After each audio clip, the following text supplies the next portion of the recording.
So I wanted to start just by telling you a little story. So I was eager to hear from her perspective, how she connected with her students and what she felt happened during the year.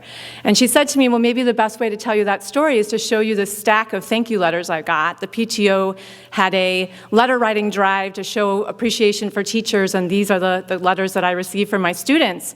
So I was eager to look at those, and first I was just captivated by the adorable handwriting and the obvious well-deserved affection in the letter.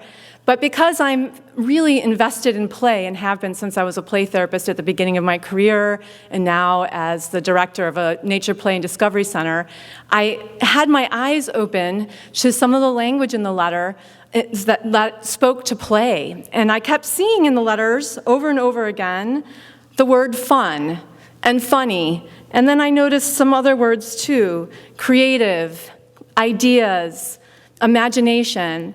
And I said excitedly to my friend, you know what's really interesting to me is that in these letters, I'm seeing the words that play researchers use to describe what play looks and feels like. Play is notoriously hard to define because it has such a broad expression in different cultures and among different people. But one of the things we do know is what it feels like when it's happening. And I could see that throughout the letters. So I said to her, you realize that you really were being quite successful activating an optimal mindset for learning, because we know play is really what creates those neural connections that's important not only for content knowledge, but helping children to become better learners, to be ready for their future, whatever the challenges and opportunities they may face. And she was happy to hear that, because she said, you know, sometimes I felt like I was just trying to keep them engaged at all. I wasn't really sure what they were learning. But the idea that no matter what, the fact that they were having fun and felt connected, I could take heart in knowing that they were developing brain skills for learning to learn, even if the content wasn't happening as much as I wanted. I do know that happened during the year. And I think I can safely say that happened for all of you, that this past year really taught us so much about how attending to the social and emotional needs of students is synonymous with attending to learning, because social and emotional well-being is not separate from learning. We know that the circuitry for learning is tied to joy. When we're joyful, we're releasing dopamine and serotonin. Those neurotransmitters are what help us with memory, with critical thinking, with mind shifting, with being able to come up with new and innovative ways of combining ideas. So this idea that creating stress and pressure, which is such a part of school life for so many people, is actually counterproductive for what we really want to be doing. And what a gift that evolution has given us, that it's joy that actually propels us to learn and grow and to thrive. So I just love the idea that what children appreciate and long for in their teachers is actually the very same thing that helps them to grow as learners. And one of the things that I think is really important to think about with play, it's easy to recognize play in kindergartners at recess, but it may be a little harder to recognize it in the upper level subjects where there's a lot of content knowledge to cover and a broad scope that must be accomplished in a year. So I wanted to start by clarifying that play is not necessarily the behavior that you observe. It's really a mindset and motivation. So in this picture, you may have two students engaged in a similar scientific inquiry project looking at the human brain, and one may be playing and the other may be doing something entirely different. It may just be feeling a great deal of stress and anxiety and decidedly not playing. So let's just imagine that the girl on the left is actually very curious about the brain because her grandmother has Alzheimer's and she really wants to understand that. So she has a personal investment. It's something that matters to her.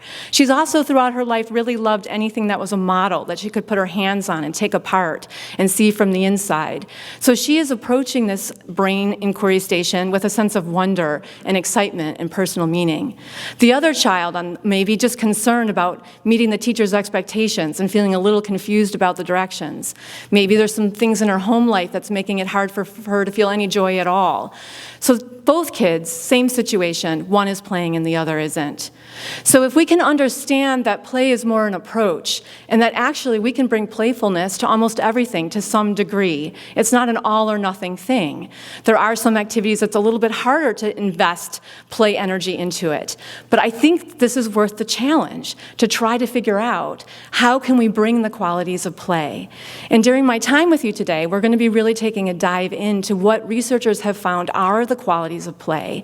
So you can begin to think about the ones that you're already bringing in quite a bit, and maybe some of the others that this year could become fertile ground for growth for you. So the drive for play is so innate. We're really just going with the flow of children when we allow it in our classroom. In some sense, inviting playfulness into the classroom is getting out of the way of children because it's what they want to do. It's what their biology is telling them to do. Play has been a driver throughout human evolution. And the reason it's been a driver is because play prepares people for the ups and downs of life. It makes people resilient. It makes them able to come up with a variety of approaches to challenges, to have flexibility of mind, to be able to self-regulate intensity of emotion so we're not operating just out of mood, but out of a range of thinking skills, critical thinking, collaboration. It prepares us for the complexity of our world. And now more than ever, our children do need to be prepared for the complexity of a global world where things are so interconnected and quickly changing. We need our students to know how to learn more than we need them to have content. And play is so equipped to do that. And what's fascinating is play is pervasive across the animal kingdom. We are not alone in our play. Mammals, all mammals play, and even some of the lower orders of species we're finding out play as well. There's even evidence that fish play. They blow bubbles and there's no purpose other than there's some instinct that finds that pleasurable for a fish. So when we think about animals playing, there's some similar things that go on when we play. Here, these little baby cubs, they are playing a game of what looks like hide and seek, learning how to maneuver in the wild. If children were to be playing this game, a child may be benefiting by learning how to handle the unknown of being in a hidden space, or being able to take the perspective of a seeker, of imagining what that seeker may be seeing and understanding. It looks like a simple game that's just fun, but there's so many other things that are going on that are actually survival skills. Play has survival value, and we know this because animals spend so much time doing it, and evolution would not have allowed this to happen if there wasn't some incredibly important intrinsic value. When animals are not taking care of their core survival needs to find food and shelter, they are playing, and we now understand that play too is a critical survival need. And it's not a stretch to say this is true for our children as well. We now understand, if you ask researchers, what is it that children really need from our school systems to be prepared for adulthood? And you'll hear again and again about the core life skills, critical thinking, creativity, collaboration, and communication. These are the very skills that are acquired through free play starting in early childhood. Children that have rich play experiences develop these skills more easily than children that do not have rich play experiences. So we can see that the 21st century skills are the survival value of play that we get as human beings, and why it's so important that we emphasize this. And children that have these skills are also going to have an easier time taking the content knowledge that we're offering them and being able to use it and apply it in their life. I want to give you an example of just some play to help make this a little more clear. This is a group of children that are out on a trail. They arrived with no toys, and throughout history, children didn't have toys. They made their own. It's a relatively recent idea that we need to prepare children to play by giving them materials. Children really don't need that help if they're given the space to come up with these ideas on their own. So here's a group of children with no toys that had 2 hours in the woods with mothers that were just off to the side, kind of observing, not particularly engaging with them. And their play became meaningful and important very quickly. Most of these children in this group had been at home doing virtual learning and had had little contact with friends. This is one of the first outings they had had to connect with other children. And interestingly, their play focused almost immediately on finding themselves to be powerful. They suddenly were witches. and they wanted to make brooms that could take them anywhere they wanted to go. They wanted potions that could cure people. They wanted to feel like they could solve problems and get places quickly. Isn't that adaptive for children that had felt powerless for a long period, that didn't have potions to make something go away? And yet they were also integrating knowledge that they had been learning in school. They were trying to figure out which plants were okay to pull to make their brooms. Should it be an invasive species? Because they had been learning about that. Yes, it should be Japanese stiltgrass. That's what we'll pull to make our brooms. You could see the critical thinking as they were negotiating with each other how to make the brooms and how they were going to navigate the space as they were playing witch. In just that little bit amount of time, we could probably write a whole thesis on everything that was going on that was beneficial for their growth and development. And what was lovely is it was all their own, and that they had a sense of mastery and a sense of control, which gives children a tremendous boost for mental health. One of the things that we have forgotten that has become dominant in our society is that children need space to be their own boss. So much of our activity for children nowadays is directed by adults. We're telling them how to play, what to play with, what's important for them to focus on, and forgetting that they have that innate drive that I was just talking about with those bear cubs. They have an engine that knows where their play needs to go. These children had an emotional need, and it may have been hard for them to articulate it because they're not in the business of talking about their feelings so much. They're in the business of playing about their feelings. This is why we have play therapy for children and not talk therapy. Play is the language of healing for children. They know what they need to do to address the internal conflicts, the fears and anxieties. And these children walked away with a boost in mood because they had met a need that was deep with each other and had felt social connection, and they had felt the support of benign adults that were on the side, trusting them, loving them from afar, to allow them to be who they were and what they needed to do. So in some cases, play is a liberation for children. It allows them to find themselves, to find that inner compass of what matters to them. We often say to people, follow your heart, know your passions, it will guide you. How do you know to do that if you haven't been allowed to play and self-direct? This is so critical for a happy life. It's so critical for us, for teachers, so that we don't burn out. The joy of watching children be themselves, to get to know them in an intimate way, is fueling for us. So the more we can allow this into our classrooms and recognize this, that this is not just recreation or a break from the learning, it is the learning. It's critical, and we have the science to back it up. If we forget this, there might be good reason why. The history of education in this country has nothing to do with play. If we look at the history of American education, it had everything to do with indoctrination. I can't think of any other word that better fits it. If you read about the development of schools, it really was designed to prepare kids to read the Bible and to obey. It was as simple as that. And when you look at this picture, you can see, just in the way the chairs are set up, that this was not an environment where children had any choice or movement or much room for creativity. And I find this very sad, and I'm sure you do too, to think about the many generations of children that had their learning squashed because of a value system that put adult ideas of what children should be and what they need to succeed in life ahead of what their biology was actually telling them and what they were craving every day in school. I would like to say that we've come far from that picture that I just showed you, but in some ways, the American school systems in general has not come that far. Recess has become shorter in most schools across the country, and some schools have gotten rid of it altogether. The average child today, according to research, only spends about 7 minutes outside in outdoor unstructured play and several hours in front of an electronic device. We really do have a public health crisis going on in terms of children's access to free play, and it's showing up in mental health. For the last 60 years, as play has declined in childhood, we have also seen mental health outcomes decline in children as well. 1 in 3 children today has a diagnosable anxiety disorder, and that probably isn't a surprise to you with your students. Adults also have high levels of anxiety because, the truth is, most adults are overworked, and even adults that had free play as childhood find it very difficult to find play in their adulthood because of the demands on their time. So this is where we need to use our own own playfulness to figure out how to solve this problem. Where can our critical thinking and our creativity and our collaboration come from so that we can address this, that so many children don't love school, that so many students are coming to school riddled with anxiety about performance and getting into the top college. So many families are struggling with stress, worrying about their children achieving some marker and the quality of college they're going to without really understanding what's going to make their child thrive. Because there's so much misinformation about what child development really requires to be healthy and robust.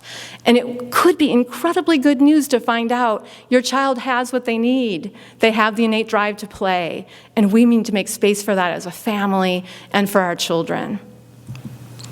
This is why I founded Wild Rock with the help of hundreds of volunteers and teachers and fellow therapists about 5 years ago. I wanted a space that was dedicated to free play. And if you're going to have free play, there's no better place to do it than in nature. And when we thought about creating Wild Rock, we were very deliberate about creating spaces that would be a provocation for a range of types of play, so that when children and families came, they would get the implicit permission to allow that playfulness to emerge. And what we have seen in the almost 5 years that we've been open is that just the space alone, without us even having to provide much leadership or guidance, is enough to spark the play. Because again, it's an innate drive that people have, and it's such a strong need that if you give the opportunity, people will show up and take advantage of it.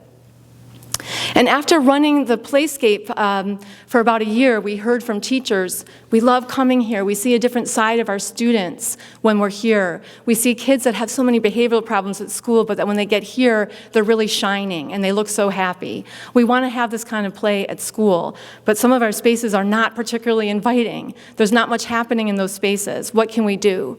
So we started to bring pop-up play to spaces that would allow free play to flourish in any kind of environment where there wasn't much but just a flat piece of ground and some grass. And this has been a very rewarding and dynamic part of our work. And by watching kids play, we've learned more and more the best tools to bring out that will help children awaken to that own innate drive again. We do see some children that don't really know how to play because they've had so much play deprivation. But the good news is there are usually enough children in the cohort that do know how to play that by watching their friends, over time they begin to acquire the skill.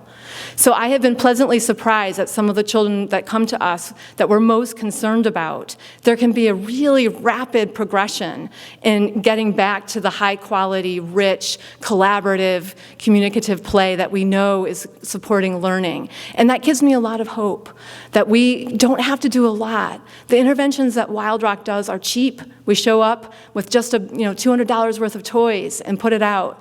But there's so much happening with those spaces that is of such value. And we're finding that the Charlottesville City Schools is embracing this. We're now doing this work in all the schoolyards for the Charlottesville City Schools, and it's starting to spread to the county.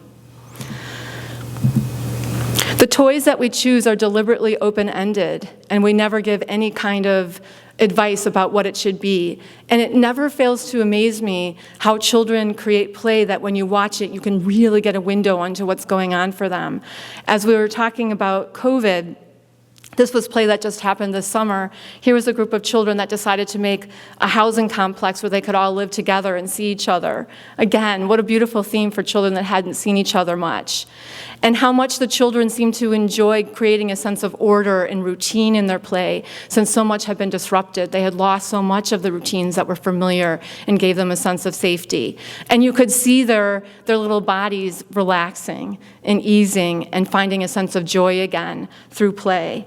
And I feel like anyone that wonders about children's resilience, if you just spent an hour watching them in free play, you can see it emerging. And it's so nourishing for adults to see it and to be able to take part in that. So it's wonderful that in some ways play is being recognized as important. The United Nations has declared play as a human right. This is a statement that is in their Declaration of the Rights of the Child. The child shall have full opportunity for play and recreation.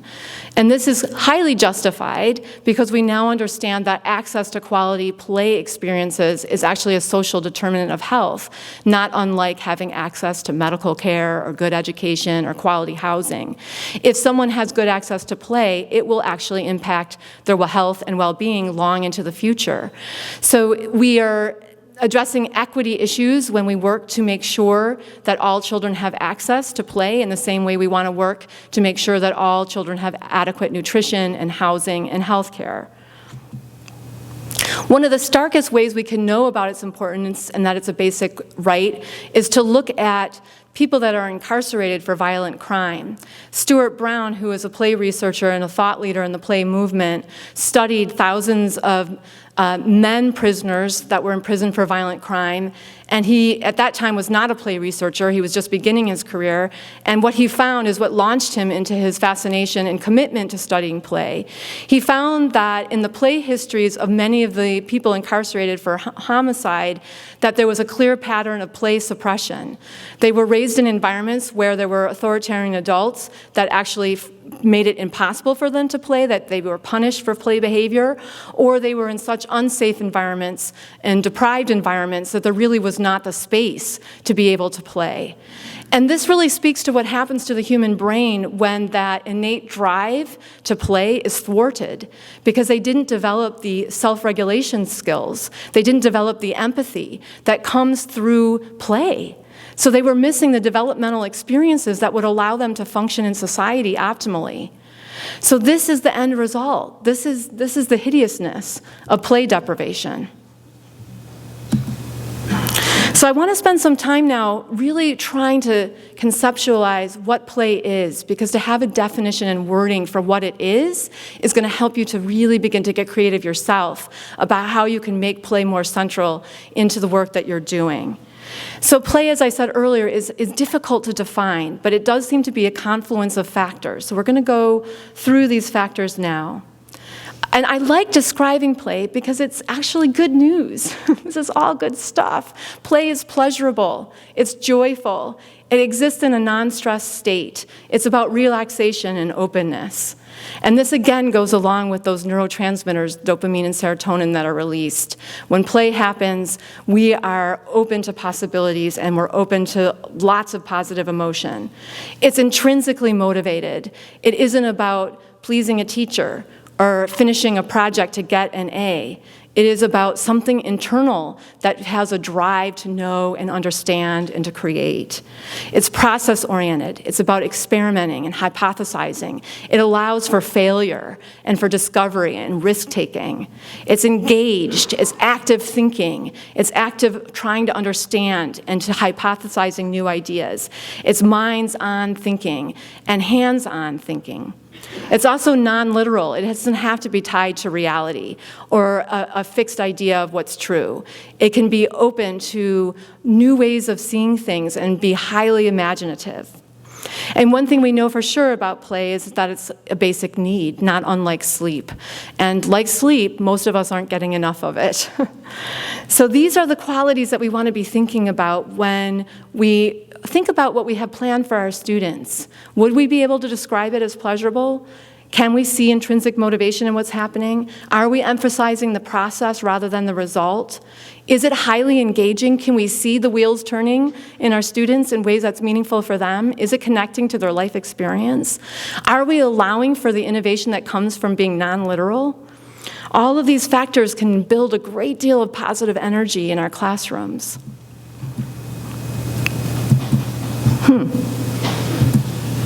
I'm just going to keep clicking this with the hope it moves on. There we go. I'm sorry that is misspelled, pleasure, but I think you know what it means. So I want to share with you just some scenarios at Wild Rock, just to give you a flavor of how we've used nature and how we have scaffolded play. Because like I mentioned, we sometimes see children that don't know how to play, because a lot of the children we serve come from urban areas in Charlottesville that haven't had a lot of access and are experiencing play deprivation. And so a lot of what we do is scaffolding, creating those opportunities that will allow children to begin to tap into that innate drive. So one of the things things we have at the Playscape is a large nest. That's a living nest. It's got willow branches infused in it and some big eggs that are sitting in it. And we never really tell any stories about it because we want the students to develop that themselves. And when we have children for a full day, we will let them know that this is a great place to go to hatch an idea, to just sit and to be quiet and to notice until they feel energized to go run with an idea. And part of the reason we do that is because we want children to hear that we honor their thinking so much and their ideas so much that there's actually a space where they can go and have that time themselves, away from adults. This is kind of private, where they can engage in their own creative thinking. And so it's more symbolic, because most kids don't really need a nest to sit in to get an idea, but it's symbolic because it's giving them the information that we respect that so much. In our students, we praise them for their performance, but we don't always praise their play. We don't always let them know how much we value their own curiosity and their own desire to create. One of the things we do when we want to take the kids in the forest to begin to help them understand the importance of trees and the ecology in our area is we give them a lump of clay and we ask them to make a face on a tree, to pick one that feels like it could be a friend and to get to know it. So before we start talking about what kind of tree this is or how it's really valuable to support wildlife, we let the child get to know the tree on their own terms and to decide what tree is important to them. And once they've built the face, they begin to imagine that tree's life, the curiosity evolves on its own, and the questions start to come on their own. And we are then walking alongside students in their learning. And they come back and want to see their tree again, because now they have a sense of ownership in that woods. It's not somebody else's place where they're just expected to pick up knowledge that somebody else acquired. It's their knowledge, it's their forest, it's their tree. And the difference that makes in learning, and the difference that makes in children feeling good about themselves, I haven't measured it, but it's palpable. You can feel it when you're with children and this kind of learning is going on. We also, as we were talking, this is another element of play that's so important. In my mind, this is the most important element, is choice. And when we have teens come, one of the things we really love to do is talk to them about the idea that natural materials are like art supplies. You know, throughout history, people have used natural materials, and we still do. Sometimes they go through factories first, but we use natural materials to make our worlds.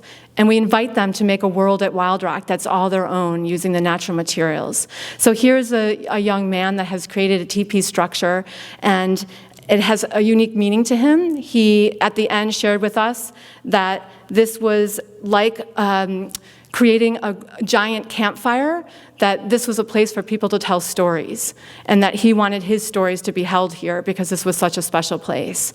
And that was very moving to me, that he could get the symbolism of the campfire and stories and create this and see that it had meaning for him.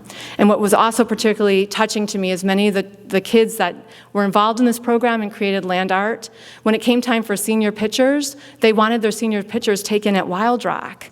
And they'd only been there a few days. But it had become so personally meaningful to them, and they had been so connected with that space, that space felt more meaningful to them than standing outside their own school. And it wasn't because of anything we particularly did. We got out of their way and let them find the space as meaningful to themselves. We're very process-driven at Wild Rock, meaning that we let things unfold the way children want them to unfold, and we're not busy asking them what they're making or how it's going to turn out. Here's a group of 7th graders that came. They were really particularly interested in our stream and water play, and they decided they wanted to make a waterfall, and this was what they started to construct. Part of me was tempted to start talking to them about erosion or aqueducts or something that would be content related, but I held myself back. There's still a part of me that thinks that, oh, if there's content, then I know it's valuable. If they've walked away with a piece of knowledge, that means that I accomplished something. And I even still, after all my research on play, have to remind myself, learning is going on here. They're developing communication skills. They're learning how to collaborate. They're exercising creativity. These are the thinking skills, those 21st century thinking skills we were mentioning earlier. They're learning how to think. and they're learning how to interact. That is learning. Whether they walk away understanding erosion or how maybe disturbing these rocks wasn't a great idea because there are animals and macroinvertebrates that need them. There's so much that could have happened there that didn't because we were respecting the space for what it was meaning for them. And that isn't to say it would be a wrong thing to introduce content, but particularly in the beginning when you're developing a relationship with a child and introducing them to a space, I think it's so important that they have a way to connect with it meaningfully first. And at the beginning of the school year, getting to know your students and letting them get to know each other through rich, free, open-ended experiences is going to set you up to have better success with them acquiring content knowledge later on. One of the things that has been pleasantly surprising is kids of all ages want to play. We have 8th and 9th graders that come to Wild Rock and start playing house and making mud pies and creating restaurants.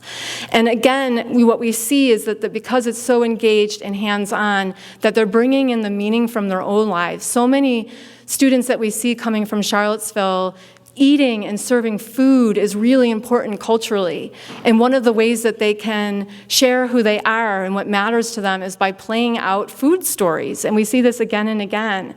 And observing that over years, we've gotten more thoughtful about how to notice that theme and bring it in, because we know it matters to so many students.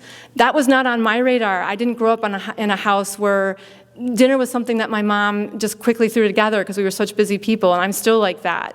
So this was outside of my culture to really be thinking about food preparation and nurturing people through food and the stories around food. So it's been really wonderful for me to pull in this theme as much as I can for the students that come in, because it's been part of my own learning and my own observation to get closer to the students that come to Wild Rock. We try as often as we can to bring nonlinear experiences to students, to open up their imagination, to let them see what their minds can create without too much adult influence. So when we do have a group come that does have some requirements from the standard of learning to accomplish, like understanding habitats, we might say something like, pick a favorite animal that lives here, and we'll show them pictures of all the animals that live in the area. And imagine that you're that animal, and draw a map of what's going to matter to you in this space. What do you think is going to matter to you? And we just let the children go and explore from the perspective of a fox or a raccoon or a bear, and they bring back their observations of what they think matters, and then we can begin to have a discussion about it. And then at the end, think about how we might actually make the environment better for those animals. Can we actually give back? Can we build a brush pile for the chipmunks? Can we put out some bird seed for the birds? And so we have this arc that actually is deep learning and content learning, but it's also been really playful and imaginative at the same time. It's easy to recognize play with little children, especially when you see sociodramatic play like this. But sometimes we don't see the learning that's going on. We don't think about all the ways that the children are playing is helping them to problem solve, to figure out how to manage it when someone doesn't want to share, to figure out how to manage it when someone doesn't actually like your idea and isn't following your leadership. All of these soft skills that are going to be so important in life. And when we see things that are more traditionally academic, like math and science work, it's really easy to see the learning, but we sometimes overlook the play that is going on. And yet Einstein, if you read some of the things he said about his work and how he made his major discoveries, he described playing with data. He talked about his work as imaginative and creative. And you'll see that again and again with people in science and mathematics and at the higher edge of thought leadership in any of the academic disciplines, that they often speak of play because they're in a play mindset that allows them to be innovators. Again, the play mindset is really the fertile ground for advancement in any academic discipline. So we shouldn't shy off if you're a teacher that is content-rich, teaching physics, teaching American history, teaching civics, or whatever it is, you can still have a lot of play because, again, it's a mindset. There's a way to make sure that it's personally meaningful, that's intrinsically motivating, that it's process-oriented. You can still bring many of those qualities into whatever you're doing. It may not look like they're laughing and making playhouses, but there can be a playful mindset that's highly productive and just as productive of children at a younger age doing sociodramatic play. I try to include this picture in any talk that I do because I love it, because it harkens back to a time when children really were playing in side lots or back lots and having the freedom to create on their own. And you can just see the joy in their faces, even though by today's standards it would look like they're playing in complete garbage and breaking every safety rule that could ever be imagined. And yet you see that somehow they're okay and that they're having a good time. And what I think is really interesting is that sometimes people can appreciate the value of these kinds of experiences later in life when they realize that the things that they have done are a direct result of experiences they had as a child. Like this house in Manistee, Michigan that's made out of soda bottles. It was built in the 1940s, and I can't help but think that the person that built it probably spent a lot of time playing like this, carried it into adulthood, and then innovated this house, which probably was very weird at the time and still kind of is, that this would be, what could come out of that kind of play. So we can also appreciate play not only what can lead to an adulthood, but what actually is happening in the brain. When children are having joyful interactions that are self-led, they are building neural circuitry that helps them to regulate their emotions. They're developing the circuitry that will help them to be successful in relationships. And this, again, is what we see that will allow them to thrive and avoid outcomes like what we saw with the homicidal people in prison that didn't get the neural development they needed through play. And we can see play on a spectrum. It doesn't have to be all free play to be playful. There are times when you really do need to have direct instruction, but again, if you have the qualities of joy and if you allow for people to make choice, you can bring in elements of play no matter what level on the spectrum that you can incorporate into your curriculum. It's most important that children feel supported more than directed.